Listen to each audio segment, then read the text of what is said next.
Register ఉంటుంది. ఆ రిజిస్టర్లోకి వెళ్ళి సంతకం పెట్టండి. ఈ దేవుని మీద నమ్మకం ఉంది, నేను ఈ దేవుణ్ణి దర్శించుకోదలుచుకున్నాను అనేటువంటిది సంతకం పెట్టి మీ చిత్తశుద్ధిని కనీసం ఆ చట్టాన్నైనా అమలు చేయండి. మీరు ముఖ్యమంత్రిగా ఉన్నప్పుడు ఆ చట్టాన్ని తుంగలో దొక్కారు.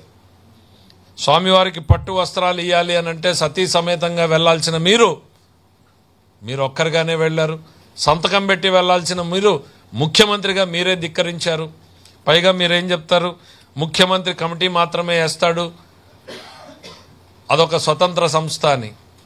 మరి ప్రభుత్వంలో చేపట్టిన రివర్స్ టెండరు ఆ స్వతంత్ర సంస్థ ఎందుకు చేపట్టింది? రివర్స్ టెండర్ జగన్మోహన్ రెడ్డి గారు మీరు ఒత్తిడి చేయబట్టి కదా. 250 కోట్లు మినిమం టర్న్ ఓవర్ ఉండాలి అని అంటే దాన్ని 150 కోట్లకు తగ్గించింది మీ ఒత్తిడితో కాదా? తప్పుల మీద తప్పులు చేసి, చేయరాని తప్పులు చేసి, ఘోరమైనటువంటివి చేసి మళ్ళీ దాన్ని కప్పిపుచ్చుకునేటువంటి ప్రయత్నం చేయడం, ఎదురుదాడి చేయడం అనేటువంటిది ఎంతో బాధాకరం. వాళ్ళ పరిస్థితి ఏంటి? మీరు గుళ్ళు తిరుగుతున్నారు, చేయమని ఏదో పిలుపునిచ్చారు. నేను చెప్పినట్టు మీకు అదొక పొలిటికల్ ఈవెంట్. కానీ మీరు చేసిన తప్పుకి ఈరోజు భక్తులు ప్రాయశ్చిత్తం చేసుకుంటున్నారు. వాళ్ళ జీవితంలో కలలో కూడా ఊహించినటువంటి నిజాలు ఇవన్నీ కూడా, ఊహించినటువంటి పరిణామాలని వాళ్ళు కోలుకోలేకుండా ఉన్నారు. అట్లాంటివి చేసి మీరు మళ్ళా ఒక ఈవెంట్, పొలిటికల్ ఈవెంట్ని తయారు చేసుకుంటున్నారు. దయచేసి ప్రజల మనోభావాలతో ఆడుకున్నది చాలు.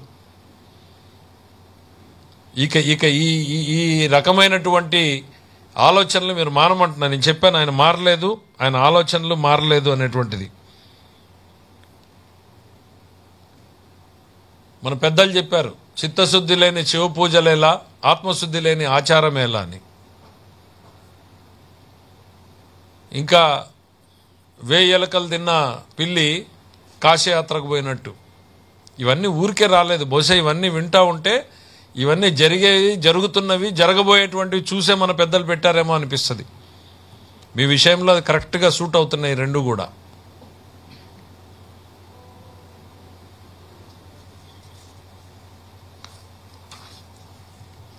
మీరు తిరుమల తిరుపతి దేవస్థానాన్ని నేను ఇప్పుడు ఎట్లా అయితే చెప్పానో ఒక ఈవెంట్గా మీరు చూస్తున్నారు, దీన్ని సెంటిమెంట్గా మేము చూస్తున్నాం అనేటువంటిది.